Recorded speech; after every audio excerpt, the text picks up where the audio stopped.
and welcome back to In Conversation With, the podcast series brought to you by the team behind the Global Cosmetics newsfeed. Today, we're turning our attention firmly to the future. In this episode, we'll explore the forces set to influence how cosmetic and personal care industry, manufacturers, markets, and retails products in the year ahead. But before we look forward, it's important to understand what carried us here.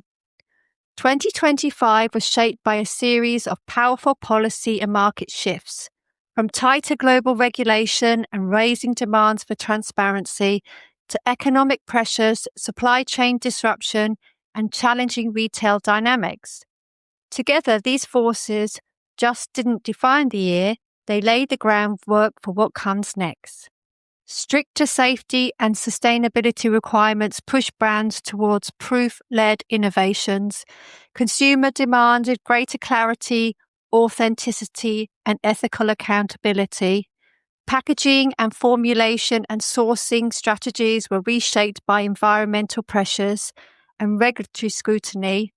At the same time, inflation and economic uncertainty sharpened the focus on value, multifunctionality, and simplified routines, while social media and omnichannel retail transformed how beauty is discovered, tested, and trusted.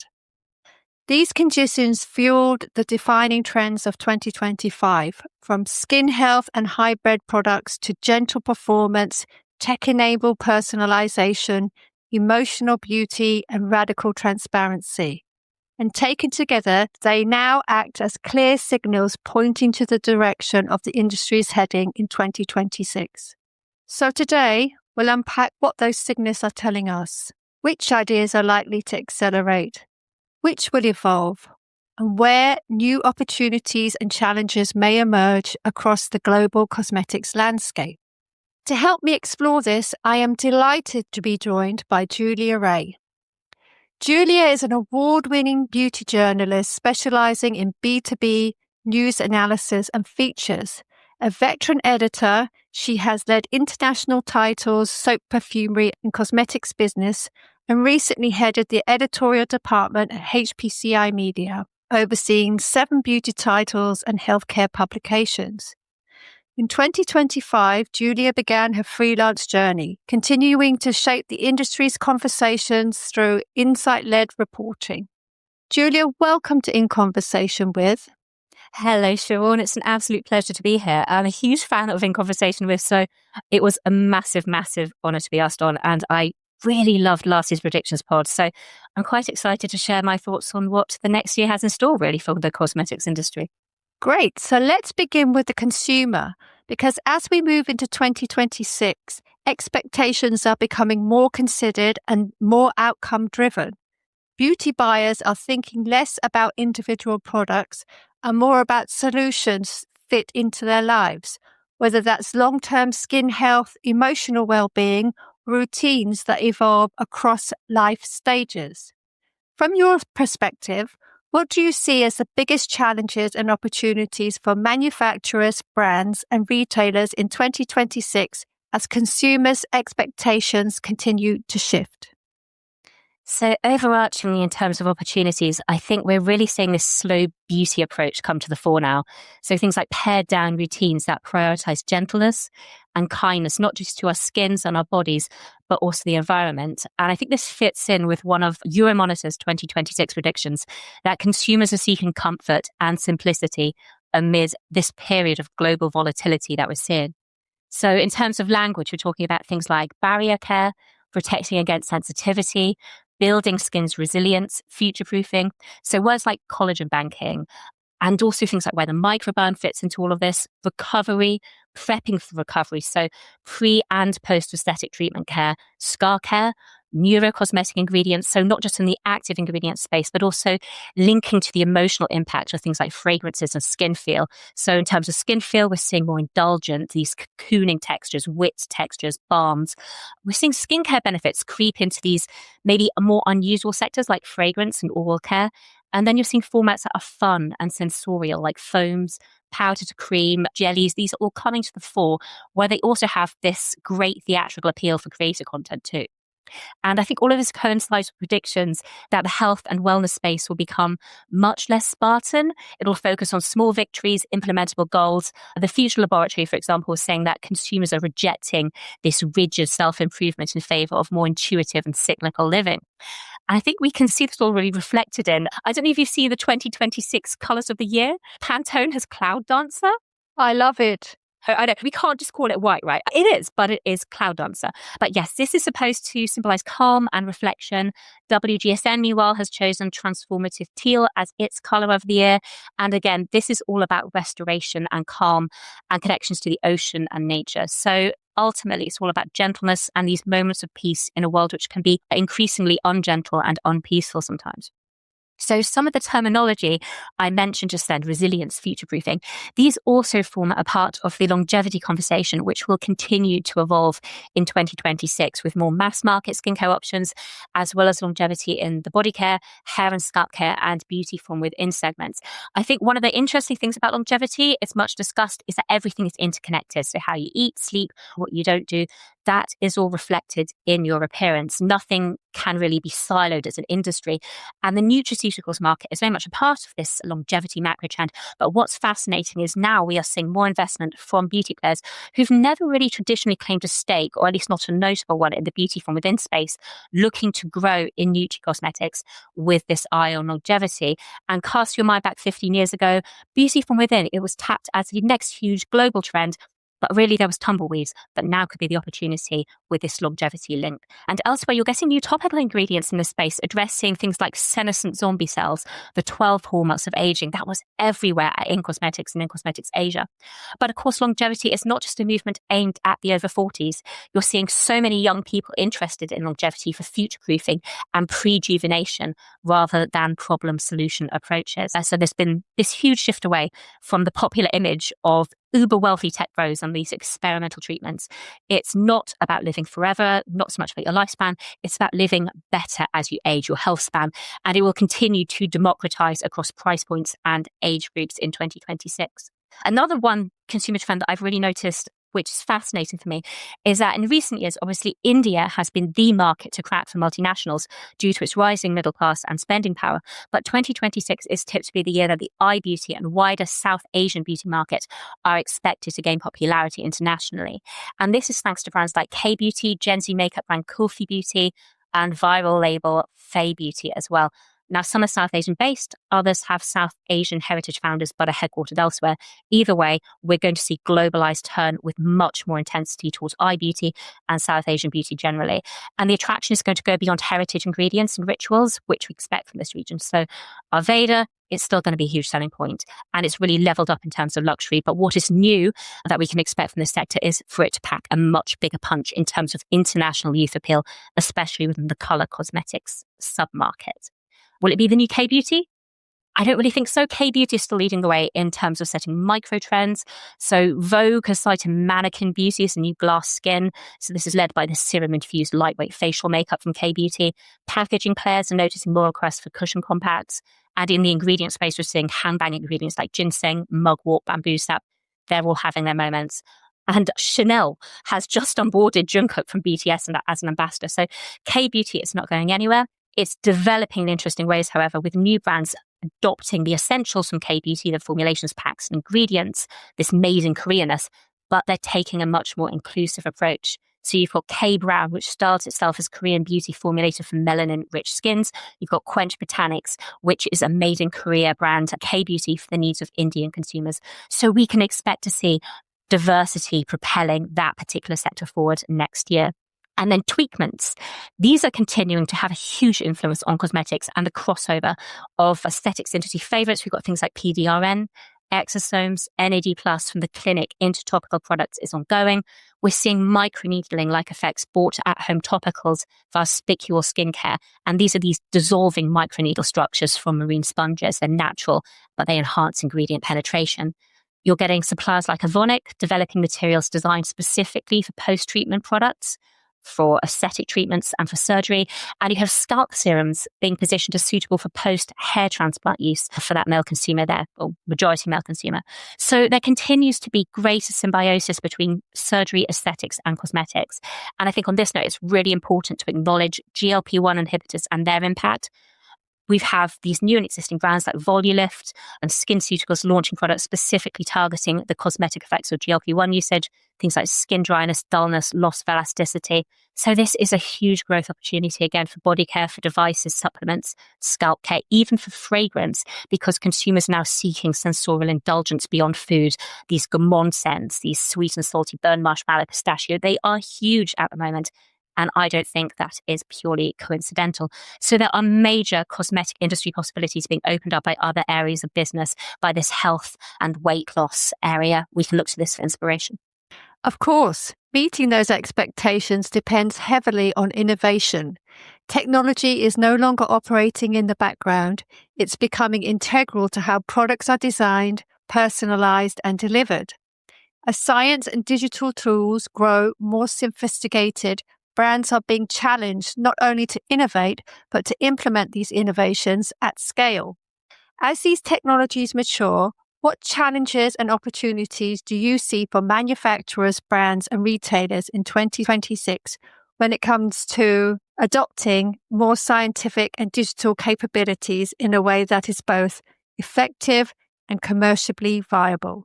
You mentioned opportunities and challenges there. And that's the thing about tech at the moment. It really is this balance between both. So we've been talking about the ways in which AI can transform the beauty industry for quite a while now. And we've really seen its benefits for things like consumer insights, the ingredient discovery space. So a couple of launches I'm sure you saw at In Cosmetics Asia, they have made using AI in the marketing. You've got product development as well, contracting timeframes, keeping on top of ethical supply chains too. But across the board, I think across all industries, it's helping trim individual workers' admin fat and helping them focus on their roles' core needs. So we've seen marketing and content creation teams increasingly turn to AI for these leveled up product visuals, these videos which you would not have been able to have done on this scale before. AI for me continues, when you look at it, to be the investment area, potentially tied alongside biotech for that title as well for these big beauty companies. So L'Oreal's partnered with AI giant NVIDIA. ELC's joined forces with Microsoft for its AI innovation lab. Unilever as well has partnered with Hort AI. So everybody has staked somewhat of a claim by this stage. And we are going to continue to see the fruits of these collabs drip feed throughout next year. Specifically, want to focus on as we exit 2025 into 2026. We're seeing brands and retailers jumping on AI for commerce. And this is likely to become, I don't think it'll become the way we shop, but it will definitely become a major way that we shop. So ChatGPT Commerce launched at the end of September. And already you have Target, the US chain, and beauty brands like Glossier are now direct selling via this function. And also as part of the L'Oreal NVIDIA partnership, we've seen the launch of Nolly, which is an AI-powered multi-brand marketplace startup. So the industry is really, really banking on this being the next TikTok shop or Weibo in terms of the way that consumers are going to be shopping for beauty. You're doom scrolling, you're shopping, you're searching for something using ChatGPT, Google's AI mode. That's where your eyes are. So why not induce us to shop if our search is relevant, target us while we are there? Also on the subject of retail, one of the big complaints we hear about the beauty industry is consumer overwhelm, that there is too much out there, too much choice, too much noise, and AI is something that is now helping us cut through this noise. So with all of these newish beauty giant and tech relationships, we're now getting exciting initiatives come through like Jo Malone London's AI Scent Advisor, which is these next generation AI chatbots. They're using more evocative language than your traditional chatbot and resulting in higher rates of purchase apparently. And Lauder is going to be rolling this out to its other brands in future. So definitely a space to watch in terms of advice and hand-holding of consumers on their purchase journey. At the same time, when it comes to retail, there has also a swing back been digital detox and unplugging. This is a big movement for 2026. And we're continuing to see a pendulum swing back from what we can consider maybe the detrimental consequences of digital lives. So things like losing the ability to communicate, loneliness. We're hearing a lot about that. So there's this idea of bringing back community in the real life space, inspired by previous generations, a bit like us Gen Xers. So the Future Laboratory has predicted that malls will once again be cultural headquarters for Gen Z in the way that they were for Gen X. And Superdrug is doubling down on human-led personalized advice during the gifting season. And then finally, we're also seeing things like pop-ups with unique merch linked to that event, which becomes something of a rarity. So that die-hard fans could say, look, I'm one of the lucky few. I queued for 4 hours. They don't have to be expensive. They can be cheap trinkets. But it just gives a sense of community. It centers that in the belonging in real life, in the flesh, as it were. But we do have to be careful. There's been a big audience backlash to something called AI slop. So for listeners who maybe haven't heard of that term, it basically refers to that flood of low quality AI generated content on social media. And so experts are really stressing that even if brands use AI as a tool for marketing and adverts, and why not use it? It's useful, it exists, but they should still have human creativity, expertise, leadership, and so on at the center. You're getting some indie apparel brands. I've not seen this in beauty yet, but they are wielding their rejection of AI imagery as an ethical flex. And I suspect we might see more of that going forward in the vein of maybe Lush eschewing social media generally. And this is especially pertinent, I think, when we consider the environmental impact of training AI models in terms of electricity, fossil fuel combustion, water usage. Next year, it's estimated that 6% of electricity usage in the US will be purely fueling AI demand. So that's food for thought. We'll talk about the environment in a bit, I think, but it's worth noting that emissions associated with AI hardware manufacturing and the use of third-party data centers are included in Scope 3 of greenhouse gas reporting. But then at the same time, AI is helping bridge the data gap for such emissions as well. So I think with AI, it's all really about balance and being aware of all of the benefits versus the existing and potential downsides, and then just treading that path optimally and ethically in a way that suits you as a company. Beyond AI, there is tech beyond AI, amazingly. We've in recent years seen things like the microcurrent tools and LED face masks become much more visible, more price accessible, and more segmented for different facial zones, etc. And I think what that has all done is it's paved the way and it's opened the door for what we're going to see much more of in 2026, which is this new generation of clinical grade devices that have been developed alongside and which work with formulas. So new on the market is Lancôme's New Energy Nano Resurfacer 400 Booster. Apologies for my French accent, it's terrible. Sorry, any French listeners. But it has these tiny nanotips, 400 of them, for better serum penetration. So there's been so much fanfare over this, and I can't believe that it will be the only such device on the market by the end of next year. And yet, in terms of empowering consumers to track the efficacy of devices, but also topical products, treatments, and nutritional and lifestyle choices, Mintel is very much backing metabolic monitoring of the skin and hair as being a major movement towards 2030. And it positions this very much as part of beauty's move away from being merely an indulgence and being preventative and future-proofable. Finally, something I really want to flag in the context of tech, but also generally, is this move towards playfulness that we've seen and continue to see. So you have textures, as I mentioned earlier, which are more fun. When it comes to beauty packaging, there's toyification and gamification of packaging. Now, obviously, that dreadful Labubu craze is last year's news. It's done and dusted, but what has driven it, that still persists, this desire for fun. And we can ask, where can it go next? Well, WGSN has flagged that across industries, not just in beauty, that 2026 will be led by tech that provides an emotional connection. So for beauty tech specifically, it's not just about what something does and how ergonomically it does that. It's also, what does it look like? How does it make you feel? Does it give you that dopamine hit? How as a brand do you capture all of that in your design? And it's so interesting because we've seen so many iconic wearable trackers, Apple Watches, Oura Rings, even the Zoe method patches in this nutrition space and stuff. But we've never really seen anything to that level in the beauty space yet. But obviously, 2026 is a new year.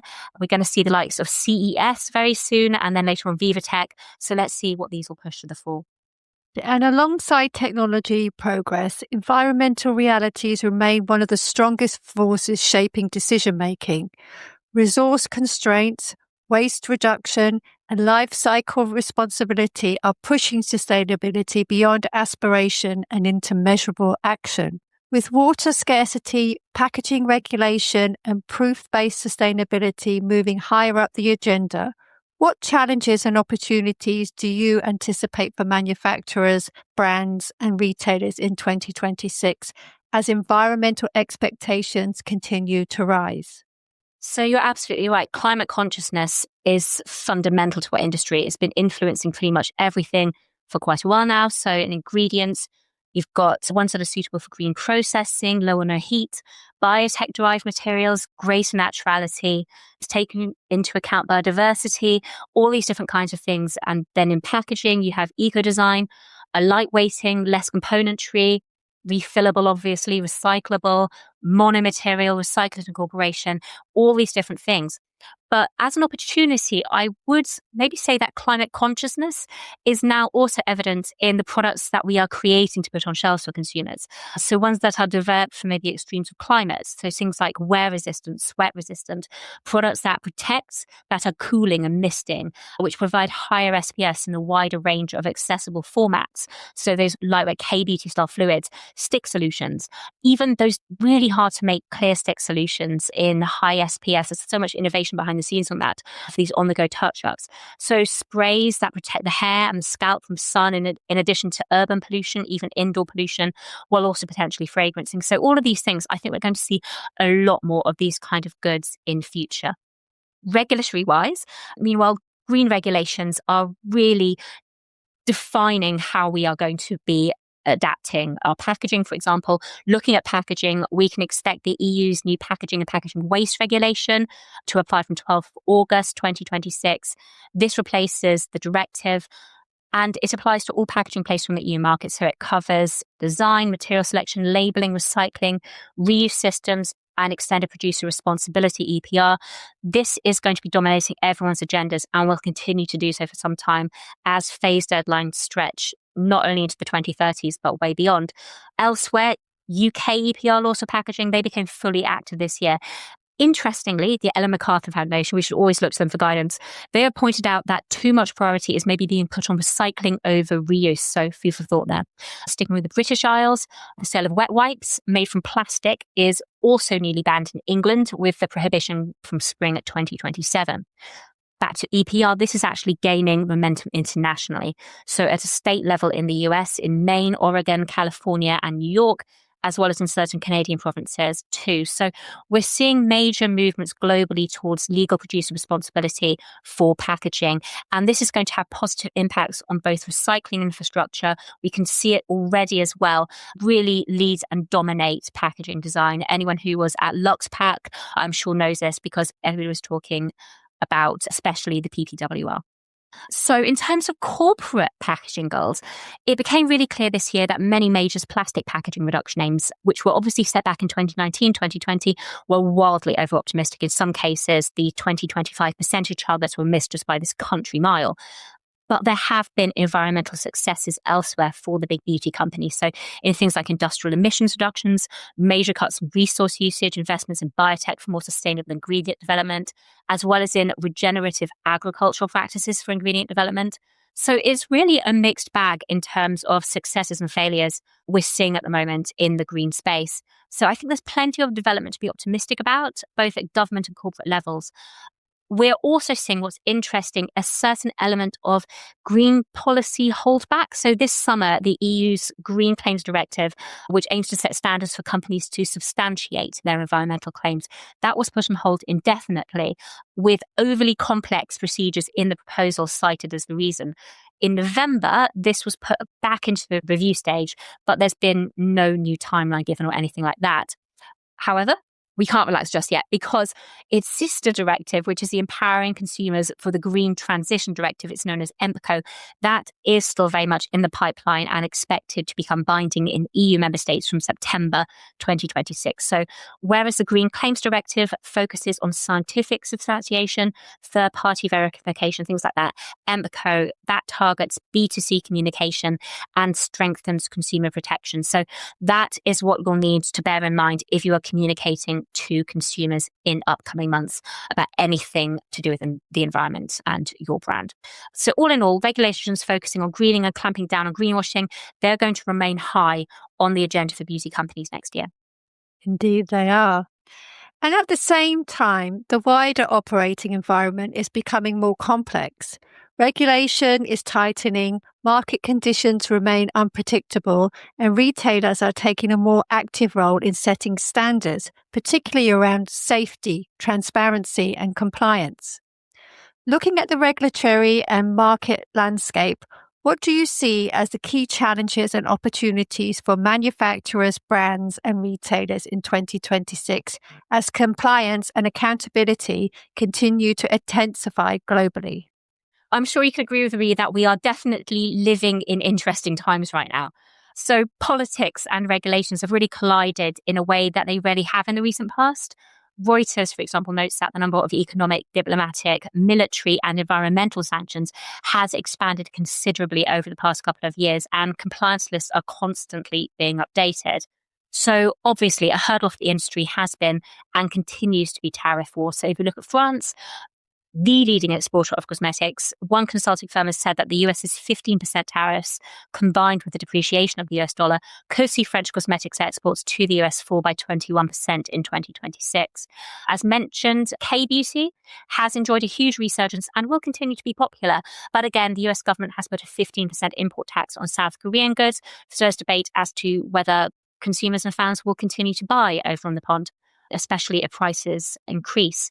Another particular hit on the beauty supply chain has been aluminum. I'm sure you've noticed that in recent years, there's been a lot more monomaterial and refillable aluminium packaging for makeup and toiletries.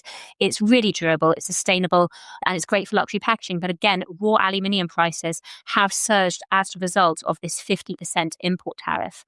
However, we're a resilient industry. And we are seeing at the moment lots of different approaches to offsetting this and similar hits. So there's a certain level of passing costs onto consumers. It's unpopular but necessary sometimes. Job cuts and restructures. We're seeing the optimizing of regional manufacturing footprints where possible and supply chain reconsideration. So, for example, as I mentioned, with packaging materials.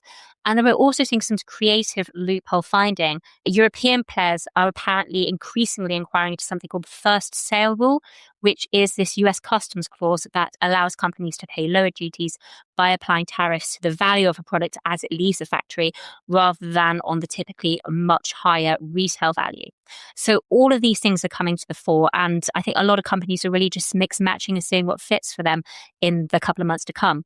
So to play devil's advocate as well, I think 2026 may see some kind of interesting unintended but also positive consequences of this sort of volatile political regulatory environment. And for one thing, it seems to be pushing demand within retailers and brands for what Forbes has described as this new C-suite superstar. So a kind of chief geopolitical officer, if you will, somebody whose role transcends the traditional silos like communications or strategy, someone who's adept at reading policy, culture, and media all at the same time and across all regions for brands. So yeah, I think a lot of players are looking to preemptively cover themselves in this environment, like making themselves culturally fireproof. And this, I think, opens up the potential for individuals to come into the consumer goods space with maybe skill sets that are less traditionally associated with commercial, but maybe more traditionally honed in areas like politics. So there's always a butterfly effect, and it could mean some great new blood coming into our industry as well. Looking at cosmetic-specific regulations, because that was quite broad, to be fair, we can expect to see a number of significant changes next year, and these are mainly related to ingredient transparency and supply chain accountability. So in the UK, we can expect to see tighter rules for substances that release formaldehyde. There is definitely a general movement towards this across regions, as well as a market ban on the UV filter for methylbenzylidine camphor. I hope I said that. I'm not a scientist. And we can also expect 16 newly classified CMR substances, which is carcinogenic, mutagenic, or reprotoxic. In the US, meanwhile, under MOCRA, the publication of the proposed rule on the mandatory labelling of allergenic ingredients is expected in May next year.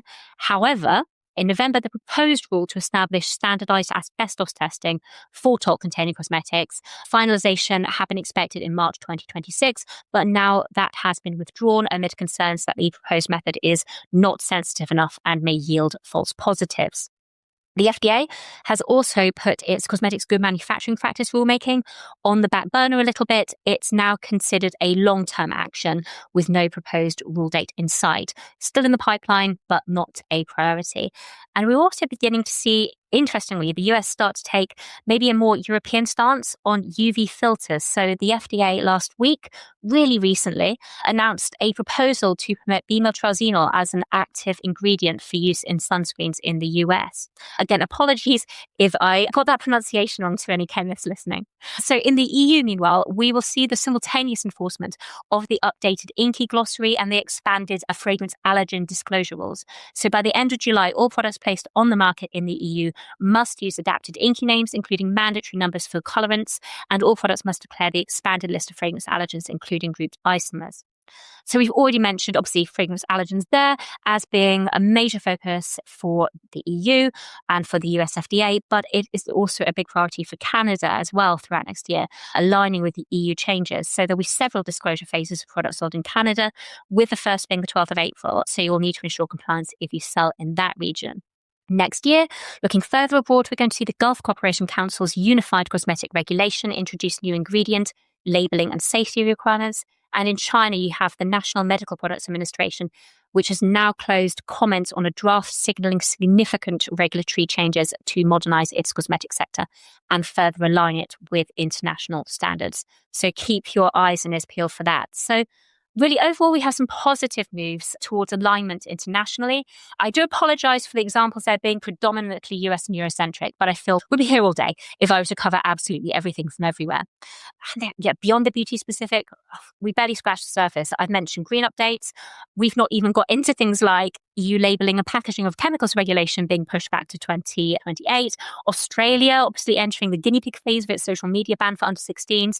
The EU's anticipated Digital Fairness Act, that's going to target manipulative practices like dark patterns, addictive design, misleading influence marketing, and so on. So there's a lot to be keeping the industry on its toes in terms of regulatory next year and beyond. Markets-wise, what can we expect in terms of business and strategy for 2026? Of course, there's been a lot of M&A activity this year, as I'm sure your listeners know, and we can expect to see the ramifications of these continue in coming months. L'Oreal's been a standout with the Kering Beauty deal, and then earlier this year with Medik8 and Colour Wow, which have now both been consolidated. But Kering Beauty, that is especially going to shake up the industry in coming years, and certainly in 2028, which is when Kering's Gucci license with Coty expires, because that has represented around 10%, I believe, of Coty's business. So all eyes are now on Coty to see how they are going to future-proof things. And there have been rumblings, unsubstantiated as we're speaking right now, about potential leadership shakeups by Coty's controlling shareholder. So that's definitely one to keep watching. Elsewhere, Unilever onboarded Dr. Squatch and Wild, while divesting Kate Somerville in the Cresty space. And then again, Elf established itself as this player in premium by purchasing Rhode. And I think Elf are increasingly one to watch as a brand owner on everyone's radar right now. We had the big Ulta acquisition of Space NK, and since then some changes at C-suite level at Ulta. And of course, just recently, Kimberly-Clark announced it will be buying a rather embattled Kenvue for $40 billion. So that's going to be really interesting to see how that pans out, and it really gives Kimberly-Clark much more of a foothold and makes him much more of a player in the topical cosmetic space, obviously, as well as the pharmaceutical space, which we don't really talk about. So yes, going into 2026, LVMH, that's one to watch, because apparently it's exploring a sale of its 50% stake in Rihanna's Fenty Beauty. This brand is a consumer favorite. It's always high on lists by social media metrics. I think there's going to be a lot of interest in that. Coty has been reviewing its consumer beauty businesses, including CoverGirl, Rimmel, Sally Hansen, and Max Factor. It is apparently looking to potentially sell them to focus more on fragrance. Interestingly, L'Oreal has also seen strong consumer growth and is investing in accelerating fragrance production. So fragrance is definitely a segment that is attracting attention going into 2026. And back to brands, there are predictions that Refi and Selena Gomez's Rare Beauty might be targets following Rhode's purchase. They're very similar brands. They likewise have a very engaged online communities. They've really flourished under the clean girl movement. There are rumblings that is on its way out, but quite honestly, it is just such a usable, such a democratized treatment. It suits so many age groups, so many ethnicities. Everyone seems to love it. I think the industry wants clean girl to end, but I don't think consumers do. So I think that is going to continue to be really popular. So yes, these are all the ones to watch, I think, brand-wise, as we close up this year and head into next. So Julia, when you step back and connect all these forces, changing consumer priorities advanced technologies, environmental pressures, and a more controlled regulatory environment, it becomes clear that the year ahead will be defined by how well businesses adapt rather than how quickly they chase the trends. To close, based on everything you're seeing across the industry, what would be your top 3 predictions for cosmetic and personal care sector in 2026? Oh, this was like choosing favorite children, but I did manage to narrow it down to 3. And those are, firstly, for me, preventative to the next level. So this prejuvenation, longevity as being age agnostic, bringing in more sophisticated monitoring to be used alongside products and devices, but in Gen Z appeal format as well. And maybe even include, we're seeing, this is interesting, but we're seeing this early adoption of anti-aging facial surgery, things like BLEF, things like ponytail facelifts. Ethically, for better or for worse, we can't ignore that these are going to be images of celebrities that our current generation and next generation of consumers are ingesting. So yes, I think longevity is going to continue to be huge. L'Oreal Kenvue Beauty deal, which I mentioned, wellness and longevity were both specifically mentioned as opportunities upon the announcement of that signing, that inking. So that will absolutely be part of the future. I'd say South Asian beauty as well. I think I'm really excited about this. There are some great brands in the high-end haircare space like Fable and Mane and Indie World, but I think what is going to skyrocket this segment online next year is color cosmetics. So I mentioned Fae Beauty. This stands for Free and Equal Beauty. It has a skin tint called Face Card, which went viral this year. Kulfi Beauty has this staining lip oil. You've got Mocha Beauty. It's got this grunge vibe, this kind of cosmic outer packaging with graphics for its kajal, which are just so effortlessly visually appealing. And I think it's attributes that like that which are going to be the charge. I think retailers globally should be really eyeing the players in this market. Yes, finally, I'm going to say, bring back our old friend AI, these continued micro applications of AI. AI is fascinating to me. I, of course, use it in my personal and professional life, but with due diligence that I would apply to any other informational source, of course, as a journalist. But I'm incredibly excited to see where it's going to take beauty companies in the R&D space, especially. This is a little aside, but personally, I would like to see companies and brands talk more in depth about their usage of AI and really break it down for the consumer to better understand. You mentioned transparency earlier on. I think this is the area where we are lacking transparency, and this is the area on which everyone's focusing. So I think what happens, we saw that recent press announcement, I'm sure you saw this, surrounding Disney's deal with OpenAI, where, oh my God, it was just this puffy waffle. And if these big players across all industries, if they're going to communicate their AI usage to Joe Public as puffy waffle, then I think the reaction is going to be one of suspicion and feeling this deliberate wool pulling. Get your consumers excited about all of the amazing potential of AI by going a bit granular. Look at it like putting your formulators front and center and talking about the science that goes into your products. This is also science that is going into your company. And I think a lot of the trouble comes from having these amazing guys and girls on the creation level. And then the message gets a little bit to maybe when it comes to the communications guys who maybe don't actually understand the basis behind these as well. So yes, go granular, bring your scientist out, talk to us about it. Many consumers won't get it. Fair enough. But at least you put it out there transparently, because I think this is one area where we keep talking about transparency. Let's make this applicable across everything we are doing. But yeah, those are my observations. It's been really fun researching this, and I hope this has provided your listeners with some points for consideration for next year. And that brings us to the end of today's episode on Cosmetics Industry Trends 2026. As we've explored the year ahead, won't be shaped by isolated trends, but by how they converge. Beauty is becoming more predictive, using science and data to anticipate needs rather than react to them. It is becoming more protective, prioritizing safety, skin health, and long-term well-being. And it is increasingly plant positive, with sustainability judged by real-world impact, not promises. Perhaps most importantly, beauty in 2026 will be more personally co-created, shaped through ongoing dialogue with consumers, communities, and experts, rather than dictated from the top down. A huge thank you to Julia for sharing her insights and to you for listening. We'll be back next month as we continue to explore the forces shaping the future of cosmetics and personal care industry. Until then, take care, stay curious, and we'll see you in the next episode.